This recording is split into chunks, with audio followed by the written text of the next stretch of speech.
ಇತ್ತ ಮಕ್ಕಳು ಸಮಯ ವ್ಯರ್ಥ ಮಾಡುತ್ತಿದ್ದರು. ವಾರ್ಡನ್ ಆಗಮನ. ಏನು ಮಾಡ್ತಿರ್ಲೇ? ಓದ್ಬೇಕಿಲ್ಲ? 10ನೇ ಇರಿ, SSLC ಎಕ್ಸಾಮ್ ಬರ್ಲತ್ತ, 4 ತಿಂಗಳದ. ಏನು ಬಿಡ್ತೀರಿ ಎಕ್ಸಾಮ್ದಾಗ? ಬೋರ್ಡ್ ಎಕ್ಸಾಮ್ದಾಗ ಏನು ಬಿಡ್ತೀರಿ? ಹಿಂಗೆ ಮಾಡತ್ತಾರ, ಟೈಮ್ ವೇಸ್ಟ್ ಮಾಡತ್ತಾರ. ಓದ್ರಿ. ಹೀಗೆ ಹೇಳಿ ಹೋದರು. ಹೀಗೆ ಹೇಳಿದ ನಂತರ ಮತ್ತೆ ಮಕ್ಕಳು ಓದುವ ಕೊಠಡಿಯಲ್ಲಿ ನಗಾಡಿಕೊಳ್ಳುತ್ತಾ ಸಮಯ ವ್ಯರ್ಥ ಮಾಡುವರು.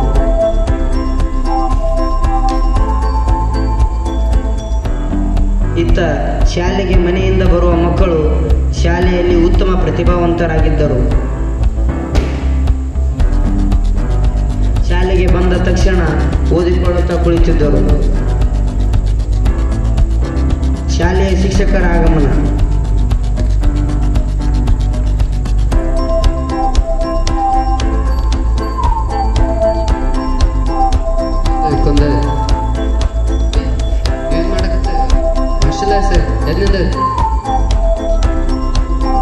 ಇದಕ್ಕೆ ಬರುತ್ತೆ ಓದೋದು ಬರೋದು ಏನೂ ಇಲ್ಲ ನೋಡ. ಲೋಕಲ್ ಎಷ್ಟು ಚಂದ ಓದ್ತಾರೆ. ನಿಮ್ದೇನು ಓದೋದು ಬರೋದು ಏನೂ ಇಲ್ಲ. ಭಾಷಣ ಒಣ್ಣದ ಮಾಡ್ಕೊಳ್ಳೋದು ಎರಡೇ ಮಾಡ್ತಾರೆ ಏನು? ಓದೋದು ಬರೋದು ಕಲಿಯೋಜ SSLC ಎಕ್ಸಾಮ್ ಬಂದವು. ಹೀಗೆ ಹೇಳಿ ಶಾಲೆಯಲ್ಲಿ ಹಾಸ್ಟೆಲ್ ಹುಡುಗರನ್ನು ಎಲ್ಲರ ಮುಂದೆ ಹೀಯಾಳಿಸಿದರು. ಇದನ್ನು ಕೇಳಿಸಿಕೊಂಡ ಮಕ್ಕಳು ತಾವು ಓದೇ ತೀರಬೇಕೆಂದು ಛಲ ತೊಟ್ಟರು. ಆವತ್ತಿನಿಂದ ಹಾಸ್ಟೆಲ್ನ ವಿದ್ಯಾರ್ಥಿಗಳಲ್ಲಿ ಬದಲಾವಣೆಗಳನ್ನು ವಾರ್ಡನ್ ಸರ್ ಕಂಡು ಅಚ್ಚರಿಗೊಂಡರು.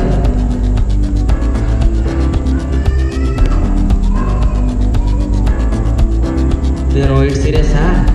ಏನಾಯ್ತು? ನಾಟಕ ಮಾಡ್ತೀರಿ? ಸುಮ್ಮ ಓದ್ಲತ್ತೀರಿ? ಸರ್ ಇಲ್ಲಿ ಕರೆ ಓದತ್ತೀವಿ ಸರ್. ಹೌದಾ? ಹಾಂ ರೀ ಸರ್. ಏನಾದ್ರು ಹೆಲ್ಪ್ ಬೇಕಾದ್ರೆ ನಮ್ಮಲ್ಲಿ ಕೇಳಿ. ಹಾಂ ರೀ ಸರ್.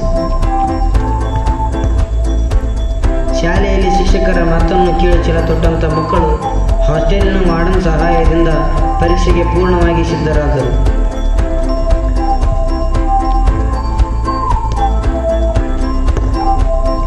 ಎಕ್ಸಾಮಿನ ದಿನ.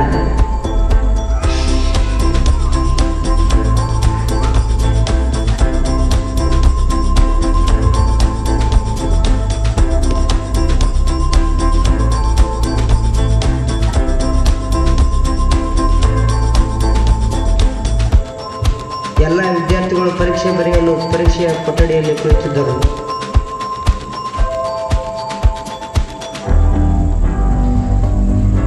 ಎಲ್ಲ ವಿದ್ಯಾರ್ಥಿಗಳು ಪರೀಕ್ಷೆ ಬರೆಯಲು ಪ್ರಾರಂಭ ಮಾಡಿದರು. ಆದರೆ ಹಾಸ್ಟೆಲ್ನ ವಿದ್ಯಾರ್ಥಿಗಳು ಶಾಲೆಯ ಶಿಕ್ಷಕರು ಹೇಳಿಸಿದ ಮಾತುಗಳನ್ನು ನೆನೆಸಿಕೊಂಡು ಒಳ್ಳೆಯ ಅಂಕ ಪಡೆಯಲೇಬೇಕೆಂದು ಪರೀಕ್ಷೆ ಬರೆಯಲು ಪ್ರಾರಂಭ ಮಾಡಿದರು.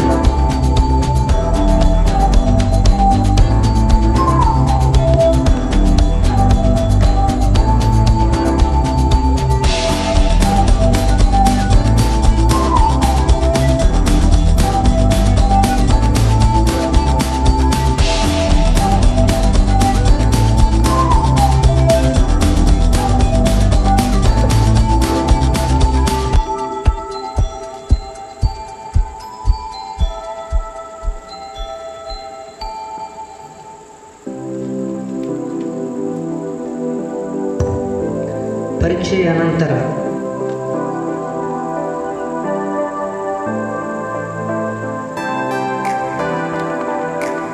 ಎಲ್ಲ ಮನೆಯಿಂದ ಬರುವ ವಿದ್ಯಾರ್ಥಿಗಳು ತಾವೇ ಅಂಕಪಟ್ಟಿಯಲ್ಲಿ ಮೇಲೆ ಬರುವ ಮನಸ್ಥಿತಿಯನ್ನು ಇಟ್ಟುಕೊಂಡು ಹಾಸ್ಟೆಲ್ನ ಹುಡುಗರನ್ನು ಹೇಳಿಸುತ್ತಾ ಮಾತನಾಡಿಸುತ್ತಿದ್ದರು.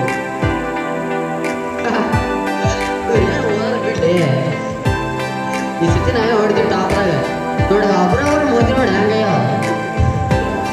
ನಾವು ಟಾಪರ್ ಹೊಡ್ತೀವಿ ಬಿಡ್ಲೆ. ಒಟ್ಟ ಮಾಡ್ತಿರ್ಬೋದು ಅನ್ಕೊಂಡೀನಿ. ಇವ್ರು ಯಾರು ಓದೋದು ಬಿಡು. ಯಾರು ಓದಲ್ಲ ಅಷ್ಟೇ. ಅಷ್ಟೇ ಯಾರು ಓದ್ತೀವಿ ಈ ಸಲ ಓದಲ್ಲ ಯಾರು.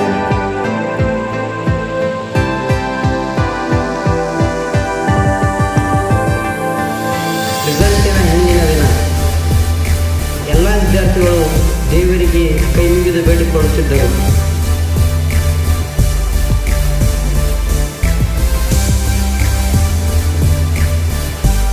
ಕೊನೆಗೆ ಫಲಿತಾಂಶದ ದಿನ ಬಂದೇ ಬಿಟ್ಟಿತ್ತು. Result day. ಶಿಕ್ಷಕರು ಅಂಕಪಟ್ಟಿಯನ್ನು ಅಂಟಿಸಿದರು. ಅಂಕಗಳನ್ನು ನೋಡಲು ಲೋಕಲ್ ಹುಡುಗರು ಹೋದರು.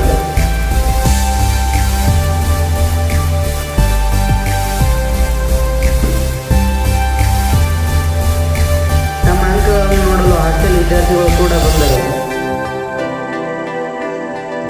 ಅಂಕಗಳನ್ನು ನೋಡಿದ ವಿದ್ಯಾರ್ಥಿಗಳು ಮತ್ತು ಶಿಕ್ಷಕರು ಆಶ್ಚರ್ಯಗೊಂಡರು. ಎಲ್ಲ ವಿದ್ಯಾರ್ಥಿಗಳು ಪರೀಕ್ಷೆಯಲ್ಲಿ ಉತ್ತೀರ್ಣರಾಗಿದ್ದರೂ ಕೂಡ ಗಮನಿಸಬೇಕಾದಂಥ ವಿಷಯವೇನೆಂದರೆ ಶಿಕ್ಷಕರು ಹೀಯಾಳಿಸಿದ ಹಾಸ್ಟೆಲಿನ ವಿದ್ಯಾರ್ಥಿಗಳೇ ಪ್ರಥಮ ದರ್ಜೆಯಲ್ಲಿ ಉತ್ತೀರ್ಣರಾಗಿದ್ದರು.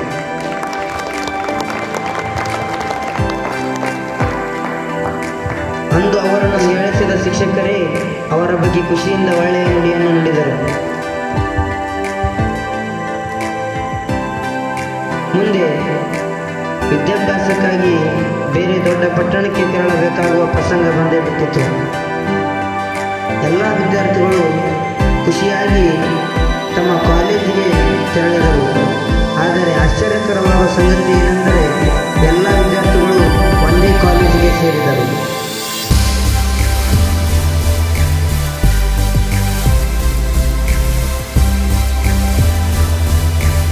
ಪದವಿ ಪೂರ್ವ ಕಾಲೇಜು ಊರಿನಿಂದ ದೂರ ಇರುವ ಕಾರಣ ಎಲ್ಲ ವಿದ್ಯಾರ್ಥಿಗಳು ಹಾಸ್ಟೆಲ್ನಲ್ಲಿ ಇರುವ ಸಂಗತಿ ಬಂದಿತ್ತು. ಕೆಲವು ದಿನಗಳ ನಂತರ ಹಾಸ್ಟೆಲ್ನಲ್ಲಿದ್ದ ಅನುಭವವನ್ನು ಒಳಗೊಂಡಿದ್ದ ವಿದ್ಯಾರ್ಥಿಗಳು ಕಾಲೇಜಿನ ಹಾಸ್ಟೆಲಿನಲ್ಲಿ ಹೊಂದಾಣಿಕೆಯಿಂದ ವಿದ್ಯಾಭ್ಯಾಸವನ್ನು ಮಾಡುತ್ತಿದ್ದರು. ಆದರೆ ಇತ್ತ ವಸತಿ ನಿಲಯದ ಅನುಭವವಿಲ್ಲದ ವಿದ್ಯಾರ್ಥಿಗಳು ವಿದ್ಯಾಭ್ಯಾಸ ಮಾಡಲು ಕಷ್ಟಪಡುತ್ತಿದ್ದರು. ಕೊನೆಗೆ ಬೇಸತ್ತು ಅವರು ಮನೆಗೆ ಹೋಗುವ ಪ್ರಸಂಗ ಬಂದಿತ್ತು.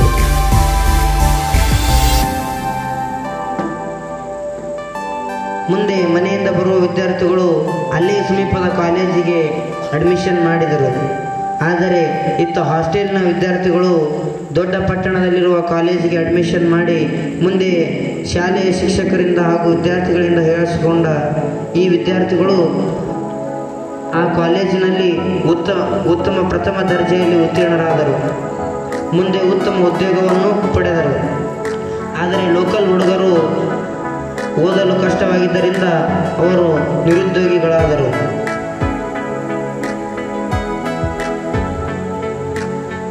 ಕೊನೆಗೆ ಹಾಸ್ಟೆಲ್ನ ವಿದ್ಯಾರ್ಥಿಗಳು ಅವರ ವಾರ್ಡನ್ ಸರನ್ನು ಭೇಟಿಯಾಗಲು ಬಂದರು. ಅಂದು ಅವರು ಹೇಳಿದ ಮಾತು ನೆನೆಸಿಕೊಂಡು, ನೀವು ಹೇಳಿದ ಮಾತು ನಿಜವಾಯಿತು, ನಿಮ್ಮಿಂದ ನಾವು ಈ ಸ್ಥಿತಿಯಲ್ಲಿ ಇದ್ದೇವೆ ಎಂದು ಅವರಿಗೆ ಹೇಳಿ ಅವರ ಆಶೀರ್ವಾದ ಪಡೆದು ಅವರಿಗೆ ಕೈ ಮುಗಿದರು.